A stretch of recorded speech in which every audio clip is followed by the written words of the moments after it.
스팅어 4륜 구동입니다. 4륜 구동인데도 들어간 기능이 하나 있어요. 뭐냐면 바로 드리프트 기능입니다.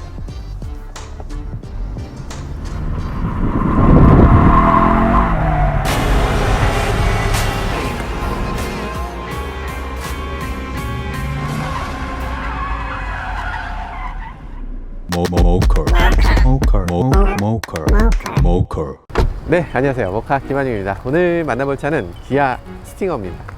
스팅어가 이렇게 페이스리프트를 했는데요.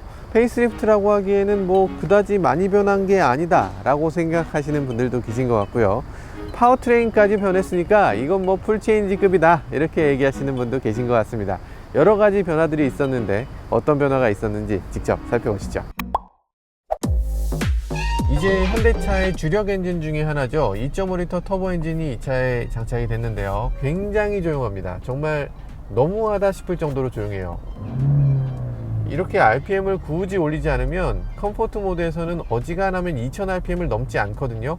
이 8단 자동 변속기도 꽤 역할을 하고 있고요. RPM을 올리지 않으면서도 힘을 뿜어내는 그런 느낌을 주는 그런 강력한 토크의 엔진입니다. 마치 디젤차의 저RPM에서 그런 토크감을 느껴보셨던 분들이라면 이 말이 무슨 말인지 아실 거예요. 이 느낌이 이번 2.5L 터보에서 굉장히 좋은 느낌으로 다가오네요. 4기통이잖아요. 4기통의 그 특유의 아쉬운 회전질감 같은 게 그렇게 느껴지지 않고요. 진동, 소음 이런 것들에 굉장히 억제되어 있는 굉장히 부드러운 엔진입니다. 앞으로 현대차, 기아차의 어떤 주력 엔진이 되는데 손색이 없는 그런 엔진인 것 같습니다. 이게 뭐지? 아니, 이 차이는 대단합니다. 이 사운드는 그냥 스피커에서 나오는 거 아니에요? 라고 생각하실 텐데 그 스피커도 종류가 여러 가지가 있죠. 이 차는 이 엉덩이 밑에 있는 우퍼가 이만한 게 달려 있어요. 이 우퍼의 가장 큰 역할은 어쨌든 이 엔진 음을 내는 겁니다. 이 엔진 음을 내는 우퍼가 밑에 달려 있다 보니까 이 사운드는 단순하게 귀에서 들리는 게 아니라 몸을 진동하게 하는 그런 느낌이 드는 그런 우퍼예요. 원래는 스포츠카에 가까운 스포츠 GT였잖아요. 근데 이번에는 이상하게 스포츠카라기보다는 보통차 이런 식으로 광고를 하고 있어요. 지금 스팅어 광고를 보면 스팅어가 과격하게 달리는 장면이 하나도 나오지 않습니다. 그냥 가족용 차로 나왔어요. 말이 됩니다. 충분히 그럴만해요. 차가 워낙 크고 뒷좌석이 워낙 편해요. 그런 것들을 생각해보면 야, 이거는 스포티한 자동차로 판다? 근데 스포티한 자동차 시장이 지금 죽어버렸는걸? 이런 생각이 들 수밖에 없는 거예요. 초기에는 당연히 스포츠카 같은 GT카라는 약간 생소한 장르, 그게 메인이었다면 이제는 GT카가 아니라 패밀리 세단으로, 패밀리 럭셔리 카로 이렇게 약간 포지셔닝을 바꾼 것 같아요. 사실 그게 맞죠. 우리나라 시장에는 스포티함보다는 패밀리 쪽이 더 중요하게 생각되고 있는 것 같아요. 2.5L 가솔린 터보 엔진 아주 훌륭합니다. 기존 스팅어에 비해서 훨씬 더 훌륭한 것 같고요. 지금 3.3L 가솔린 엔진하고 비교해도 뭐 기껏 해봐야 한 50마력 정도밖에 차이 안 나는 그런 엔진이라고 할 수 있어요. 그러니까 이 정도면 저는 이 스팅어를 선택하는데 가장 최적의 엔진이 아닌가 하는 생각을 하게 됩니다. 현대기아차가 지금 최근에 V8 엔진을 개발했다는 사실이 요번에 HMG 저널을 통해서 공개됐거든요. 엔진은 만들어 놨는데 그걸 넣을 차가 아직 없대요. 왜 없어요? 왜 없어? 넣을 차가 여기 있네요. 근데 여기다가 V8 엔진 넣어주면 정말 좋을 것 같아요. 시원하게 그냥 V8로 확 갑시다. 그냥 컬렉션용으로 하나 사봐라. 이게 놔두면은 돈 된다 이러면서 V8 파이널 에디션 하면서 한 5년만 팔아보면 될 것 같아요. 쓸데없는 얘기였지만 시트는 어떻게 조정해도 조금 불편합니다. 허리가 좀 아픈 시트예요. 지금까지 현대기아차는 시트가 너무나 아쉽습니다. 부족함이 많아요. 페이스리프트다 보니까 이전 차와 그렇게 시트의 큰 차이는 느껴지지 않습니다. 난 시트 괜찮은데 라고 생각하실 수도 있을 거예요. 저한테 안 맞는다는 거지 다른 분들한테는 또 어떨지 모르겠습니다. 거기다 통풍 시트가 지금 마련되어 있어요. 위치는 조금 너무 낮다는 느낌이 들지만 어쨌든 조작 방법 자체는 괜찮습니다. 더 바라는 게 있다면 욕심이겠죠. 약간 눌렀을 때 어디 계기판이나 어딘가에 열선이 작동된 게 보였으면 좋겠는데 어우, 방음이 훌륭해요.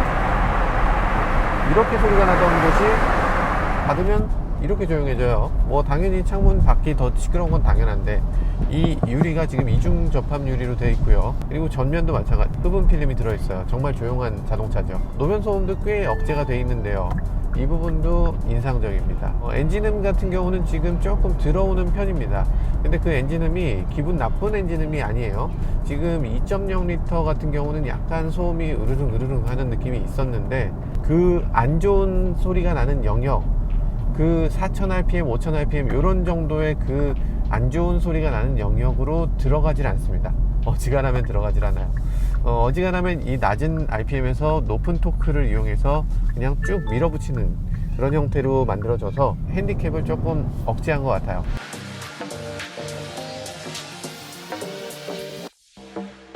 이거 헤드램프 이 변화가 굉장히 큽니다. 아주 매력적이에요. 지금 봤을 때 반사식 LED를 채택하고 있거든요. 프로젝션 LED가 더 좋은 거 아니야? 이렇게 생각하시는 분들도 계실 거예요. 일단 이 반사식 LED 미국에서는 더 인기가 많습니다. 그리고 기능적으로도 부족함이 없어요. 가장 깡통 모델부터 가장 비싼 모델까지 이게 기본이었고요. 그럼에도 불구하고 프로젝션 LED를 꼭 선택하겠다라는 분들을 위해서 아마 옵션을 하나 추가한 것 같아요. 그런데 저는 굳이 그걸 선택할 필요가 없을 것 같고, 이게 더 예뻐 보입니다. 기아차 패밀리의 어떤 디자인을 조금 더 부각시켜 주는 것 같기도 하고요. 그리고 차가 이렇게 돼 있으니까 더 날렵해 보이는 면도 있는 것 같아요. 사실 이게 램프가 너무 커서 좀 부담스러운 면이 있거든요. 요 전 스팅어는 사실 요 할로겐 램프를 꼭 집어넣어야 됐어요. 그러니까 그 할로겐 램프가 들어갈 수 있는 공간을 만들기 위해서 여기를 이렇게 넓혀 놓은 건데, 사실 요즘 시대에는 맞지 않죠. 제가 만약에 이걸 페이스리프트 하는 사람이었다면 요 밑을 어떻게든 깎아냈을 것 같은데, 요게 지금 램프가 너무 커서 이 차의 디자인에 클래식하게 보이게 하는 그런 면이 조금 있는 것 같습니다. 이 DRL 램프를 이렇게 일자로 쓰고 있는 거는 조금 샤프해 보이는데 역할을 하고 있습니다. 측면에서 봤을 때도 여러 가지 장점이 있지만 가장 큰 변화는 요 휠입니다. 훨씬 더 디자인이 예뻐졌다 라고 하시는 분들도 계시고, 사실 전에 있던 그 단순한 휠이 조금 더 좋다 라고 하는 분들도 계신 것 같아요. 여기 크롬 같은 것도 이 검정색에 있으니까 더 잘 어울리는 것 같네요. 이렇게 약간 다크한 크롬을 선택을 하고 있고, 완전 그냥 크롬이 아니라 이렇게 약간 톤 다운 시킨 이런 크롬이 조금 더 이 차를 멋지게 보이게 하는 것 같습니다. 테일램프는 이렇게 일자로 쭉 뻗었는데, 기존에는 여기서 끊겼잖아요. 그러다 보니까 차가 약간 불쌍해 보인다 이런 느낌도 있었어요. 근데 이제는 완전히 그냥 라인이 쭉 제대로 자리 잡고 있고요. 그리고 깜빡이 같은 것도 스르륵 스르륵 이런 식으로 깜빡거리고 있고요.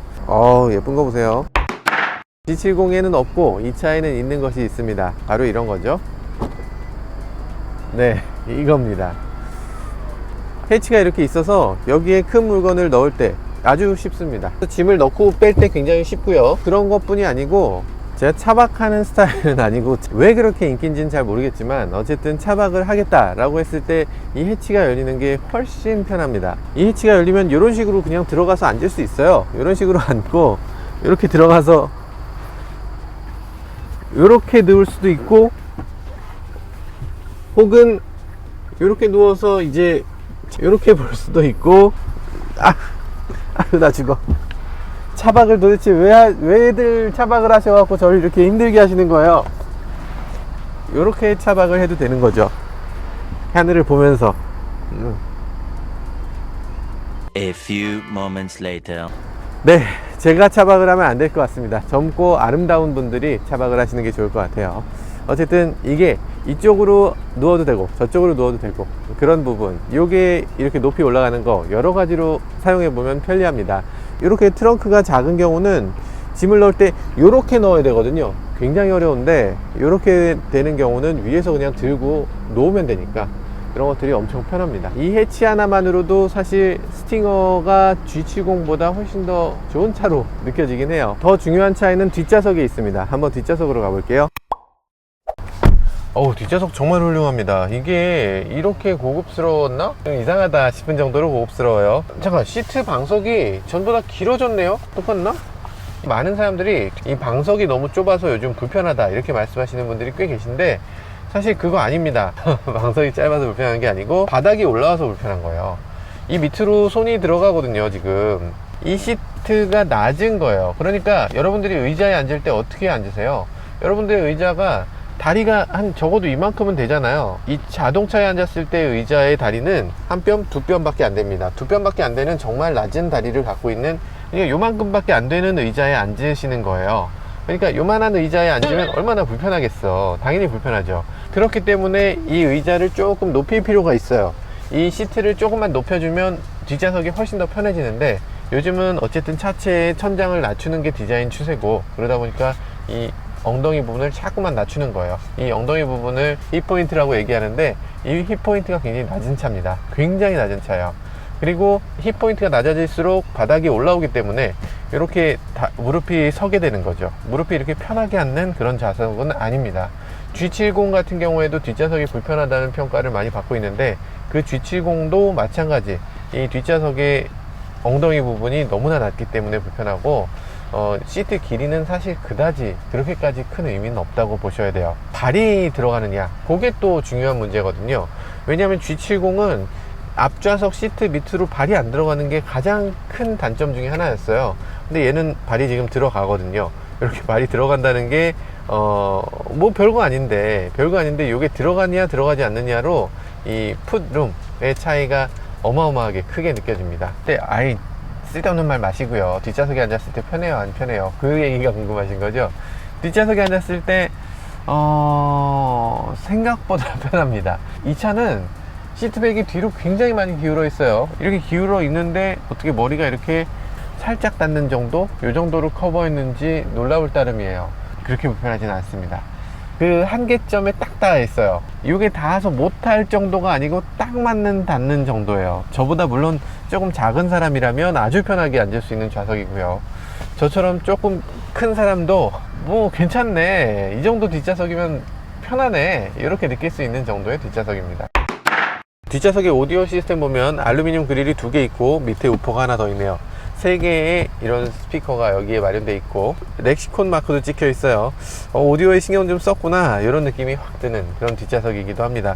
오디오뿐 아니고요, 열선도 지금 3단계로 조절 가능한 열선이 제공이 되고 있고, 그리고 여기 보면 에어컨 송풍구가 마련되어 있는데, 에어컨 혹은 온풍, 냉풍 이렇게 선택할 수 있는 다이얼이 이렇게 마련이 되어 있어요. 이거는 우리나라 차에서 이런 차가 있었나요? 이걸 조절할 수 있다고? 물론 독일 차들은 많이 있어요. 이런 게 많이 있는데, 뭐 롤스로이스도 있는데 근데 스팅어에 있다고? 왼쪽 오른쪽의 양을 다르게 조절할 수 있고, 닫았을 때 확실하게 닫아지는 거, 이것도 인상적이네요. 이것도 3존 에어컨인 건가요? 3존 에어컨이다. 여기 3존 에어컨이네. 실질적인 3존 에어컨이 아닌가, 이런 생각이 드네요. GV80은 바람 양을 여기서 조절하면 저기도 같이 바뀐다던데. 12V 시거잭, 그리고 여기 USB 아울렛이 있고요. USB는 하나 있습니다. 뒤에 앉았을 때 여러가지 면에서 아주 잘 만든 자동차다 라고 느껴집니다. 여기 앉는 사람이 중학생 정도라면 이 뒷좌석에 앉았을 때 굉장히 넉넉한 공간이라고 느낄 것 같고, 차가 굉장히 크다 라고 느낄 만한 그런 공간이라는 생각이 들어요. 제가 헤드레스트 캠페인을 항상 하고 있지 않습니까? 근데 스팅어에는 그걸 할 수가 없어요. 왜냐하면 이게 달아서 여기서 이렇게 요만큼 올리는 거예요. 그러니까 안 올라가는 건 아니야. 안 올라가는 건 아닌데, 이렇게 쓰는 사람이 있나? 네, 헤드레스트를 항상 최대한 올려놓고 쓰시는 게 좋을 것 같아요. 시트 자체는 굉장히 럭셔리한 디자인을 갖고 있는 굉장히 고급스러운 시트예요. 여기에 요거 왜 없냐 하는 분들 계세요. 여기 썬바이저, 그거 얼마 되지 않는 건데 그런 것도 좀 넣어줬으면 좋지 않았을까. 그게 왜 빠졌는지 모르겠어요. 이 수치에 너무 지금 민감하거든요. 현대기아차 수치 말고 실제 사람이 앉았을 때 얼마나 편한가, 요걸 조금 더 집중해 주면 좋겠어요. 그리고 차의 외관에 그렇게 집중하기보다는 안에 있는 사람들이 얼마나 편한가, 이런 것 좀 생각해 주면 좋겠습니다. 가운데 달드는 아예 그렇죠. 가운데 좌석은 이렇게 팔걸이 내려놓는 좌석이지, 여길 꼭 앉으라고 하기에는 좀 그래요. 가운데 좌석이 앉았을 때 얼마나 불편한지 한번 살짝 보여드리면요, 사실 이런 차는 어쩔 수가 없어요. 왜냐하면 차체를 굉장히 낮췄거든요. 차체를 낮췄다. 문제가 어떤 게 생겼냐면, 이 가운데 센터 터널이 높아진 거예요. 사실 센터 터널은 그대로지 나머지가 낮아진 겁니다. 나머지가 낮아져서 이 센터 터널이 올라온 걸로 느껴지는데, 네, 앉을만 하진 않고요. 앉을만 하진 않고 앉을 수는 있다. 어떻게든 앉을 수는 있는데 네, 앉을만한 좌석은 확실히 아니다. 네, 이렇게 말씀드려야 될 것 같네요. 네, 이 차는 진실의 막대기. 아, 진짜 맷 왓슨 지금 보고 있어요? Do you see me? 맷 왓슨? 맷 왓슨하고 저 친해요. 아시겠지만. 네, 이렇게 들어갑니다. 들어가요. 여기도 들어가요. 네, 들어갑니다. 다 들어가요. 다 진짜 머플러고요. 그리고 많은 분들이 생각하시는 게 있죠. 가변배기 사운드 들려달라, 이런 얘기 많이 나왔잖아요. 그런데 아쉽게도 2.5L 엔진에는 가변배기가 들어가지 않습니다. 3.3에만 들어가요. 2.5L 터보의 배기음은 어떤지 한번 들어보시죠. 네, 뭐 그렇게까지 좋은 사운드라고 할 수는 없겠죠. 그렇지만 실제로 운전하면서 안에서 듣는 사운드는 전혀 다를 겁니다. 한번 운전하면서 어떤 사운드가 들리는지 말씀드릴게요. 네, 정말 놀랍게도 이 차에는 기본적으로 가변 댐퍼가 있잖아요. 이 가변 댐퍼가 지금 컴포트 모드일 때 이렇게 노면이 울퉁불퉁한 이런 보도블럭이 있는 경우에 정말 부드러워요. 정말 부드럽게 이 보도블럭을 지날 수 있는 거, 이거 아주 인상적이고요. 꽤 매력적인 느낌이 듭니다. 괜찮은데요? 잠깐, 그렇게 부드럽지 않은데? 커스텀 모드로 세팅을 했고요. 파워트레인 스포츠로 하고요. 스티어링 컴포트로 하고, 서스펜션은 스포츠로 했어요. 아, 그러니까 지금 이렇게 딱딱하구나. 컴포트로 한번 바꿔볼게요. 네, 아까 과속 방지턱을 똑같이 넘는데 컴포트에서 조금 더 조용하게 넘는, 조금 더 부드럽게 넘는 느낌이 살짝 들어요. 네, 그렇게까지 큰 차이로 느껴지지 않네요. 제가 조금 아쉬운 부분은 요거보다 조금 더 드라마틱한 변화를 줬으면 좋지 않을까 하는 생각이 듭니다. 이게 기본적으로 가변 댐퍼를 세팅할 때 이 가변 댐퍼가 예를 들어서 0에서 100까지의 세팅을 할 수 있다면 그 중에서 스포츠와 컴포트의 변화는 40에서 70 정도로 옮겨지는 거예요. 컴포트에서도 지나치게 출렁거리면 안 된다 라는 생각을 갖고 있고, 스포츠에서도 지나치게 딱딱하면 안 된다 라는 생각을 갖고 있기 때문에 요 중간에서 왔다 갔다 하는 거거든요. 사실 요 가변 댐퍼 우리 소비자들이 원하는 데까지 다 풀어주거나 아니면 원하는 데까지 좀 더 타이트하게 조여주거나 이런 기능도 제공이 되면 참 좋겠다, 이런 생각이 드네요. 네, 벨로스터 N 같은 경우는 그런 것들이 조금 더 극적으로 만들어진 자동차였죠. 그래서 벨로스터 N 같은 차는 스포츠 모드를 함부로 넣을 수가 없습니다. 이 N 모드를 누르게 되면 차가 너무 딱딱해져서 포트홀 같은 걸 지나면 타이어가 터져버려요. 그런 것들을 막기 위해서라도 N 모드를 일반 도로에선 쓸 수가 없는 거죠. 어떤 사람들에겐 그게 재미거든요. 그래서 그런 것들 조금 더 조절 가능한, 내가 원하는 대로 할 수 있는 이런 것들까지 해주면 정말 좋을 것 같습니다. 네, 오늘 어쩔 수 없이 차에 혼자만 타야 되기 때문에 지금 화면이 안 좋습니다. 이해해 주세요. 지금 미세먼지가 오늘 꽤 있는 날이네요. 초미세먼지가 49, 48입니다. 이 실내는 그러면 미세먼지가 어느 정도인가? 5, 4, 네, 이 정도입니다. 굉장히 신경 썼는데요. 근데 이게 딱 진짜 포르말데이드는 아니고요. 휘발성 물질을 다 묶어서 보여주는 거긴 한데요. 이게 새 차에서는 원래 조금 나옵니다. 근데 어저께 볼보에서는 이게 0이었거든요. 그래서 볼보하고 비교했을 때는 조금 나오고 있고, 그리고 초미세먼지 조금 있으면 0이 될 수 있을 것 같은 그런 정도 수준이네요. 대단한 기아차입니다. 훌륭한 일을 해내셨어요. 루프트 필터하고 큰 차이는 아닌 수준에 올라선 것 같네요. 공회전을 오래 시켰으니까 다시 한번 연비를 리셋을 하고요. 그리고 과감하게 주행을 해보도록 하겠습니다. 오, 사운드. 이게 물론 가변배기가 아니잖아요. 가변배기가 없긴 한데 훌륭합니다. 가변배기가 있는 3.3은 또 어떨까? 이게 굉장히 궁금하네요. 지금 봤을 때는 3.3에 비해서 한 가지 아쉬운 건 어쨌든 사운드인데, 그건 지금 가변으로 해결을 해주고 있으니까 그런 부분은 좋아 보이네요. 인테리어에서 가장 큰 변화는 어쨌든 이 디스플레이죠. 가장 큰 변화는 디스플레이인데, 이 디스플레이가 지금 가로로 기니까 굉장히 세련돼 보이고 굉장히 고급스러운, 약간 미래적인 자동차의 느낌도 듭니다. 한 2인치 길어졌을 뿐인데 요게 이런 느낌을 주나? 계기판 나쁘지 않고요. 디지털 계기판이 들어가지 않았지만 그것도 그다지 아쉽지 않습니다. 이 정도면 괜찮아요. HUD 아주 훌륭하죠. 시동이 꺼져 있는 상태로 계속 있으면 괜찮은데 계속 유지할 수가 없죠. 왜냐하면 지금 에어컨을 작동시켜야 되기 때문에. 그래서 이거는 하이브리드 차도 아니고 마일드 하이브리드도 아니니까 당연히 이런 경우에는 시동이 걸리게 됩니다. 그래서 시동이 걸렸다 풀렸다 걸렸다 풀렸다를 반복하기 때문에 연비에 조금 악영향을 끼치고 있는 것 같아요. 인테리어에서 몇 가지 요소들이 아주 인상적인데요. 여기 스티치, 여기 디스플레이, 그리고 여러 가지 있지만 이 미러가 바뀐 것도 꽤 인상적이네요. 이 미러에는 지금 프레임이 아예 없어요. 그런 얘기 하더라고요. 그랜저는 프레임 이스인데 이건 프레임 리스라고. 이 차를 갖고 서킷에 가고 싶은 그 충동이 자꾸만 생겨요. 물론 뭐 서킷에 간다고 해도 뭐 엄청나게 달릴 건 아니지만 이 차의 한계가 너무나 멀리 있어요. 지금 일반 공도에서 이 차를 시승하고 이 차가 이렇다 저렇다 얘기하는 거는 사실 이 차의 절반만 설명하는 것에 불과합니다. 변속 느낌 아주 좋아요. 8단 자동 변속기 저는 굉장히 좋아합니다. 이 현대차의 8단 자동 변속기는 이런 것도 있죠.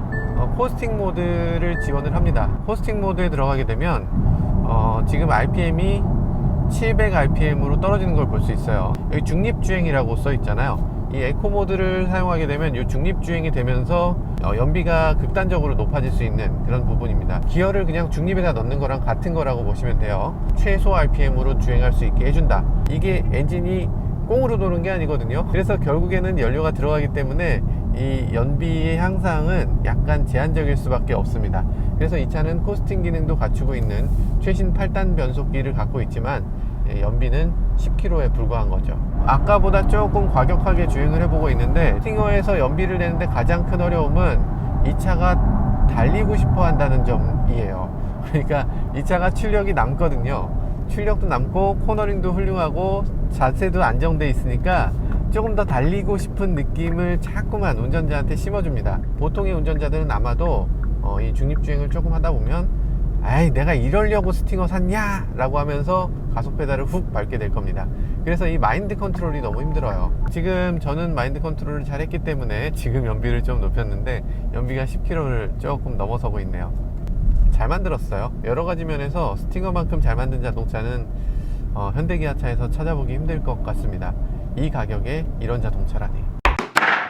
이것도 좀 문제입니다. 이 현대기아차가 다 공히 이런 문제가 있는데요. 그러니까 앞에 사물이 있으면 그게 거기 있다는 걸 센싱해주고 이렇게 모니터로 또 보여주는 거죠. 아주 좋은 기능이에요. 근데 문제는 이 센서가 정확하지 않다는 데 있어요. 신호대기를 하다 보면 이런 식으로 앞에 아무것도 없는데 이 차가 옆에 오는데 뭔가가 반사돼서 아마 오류가 생긴 것 같아요. 이 센서의 오류를 0으로 만들 수는 없을 거예요. 그렇지만 센서의 오류가 사람들을 귀찮지 않게 할 수는 있어요. 차가 정차돼 있으면 이 센서가 동작해도 안 알려주면 돼요. 차가 정차돼 있는데 굳이 저쪽에서 사람이 와서 박는 거를 내가 어떻게 할 수 없잖아요. 그러니까 그런 경우에는 센서가 동작해도 그건 펄스 신호로 인식하고 경고만 안 하면 되는데 사소한 편의를 안 봐줘서 지금은 굉장히 아쉽기도 합니다. 이건 정말 디테일이거든요. 브렘보 브레이크를 꼭 선택해야 되느냐 이렇게 여쭤보시는 분들이 많이 계세요. 사실 브렘보 브레이크라고 해서 브레이크 성능이 되게 뛰어나거나 이런 거 아닙니다. 근데 이게 이렇게 조심스러워. 이거 굉장히 조심스러워서 말하기 정말 무섭습니다만 어쨌든 브렘보라고 해서 진짜 획기적으로 확 잘 서고 이런 거 아닙니다. 일단 디자인에서 브렘보가 훨씬 더 예뻐요. 일단 빨간색이잖아. 다른 캘리퍼 사서 그냥 빨간색으로 칠하면 되는 거 아니에요? 하실 수 있는데 칠하면 금방 날아가요. 그게 이 열에도 변하지 않고 그 빨간색을 유지할 수 있는 게 브렘보 특허예요. 그래서 브렘보의 기술력은 그쪽에 굉장히 특화되어 있고 이 디자인적으로 브렘보만큼 디자인이 예쁜 브레이크도 거의 없습니다. 브레이크 지금 해봤을 때 굉장히 딱 서는 브레이크가 아니고요. 굉장히 젠틀하게 부드럽게 서는 그런 브레이크라고 느껴집니다. 지금까지 스팅어를 살펴봤는데요. 2.5L 터보 정말 잘 만든 엔진이었고요.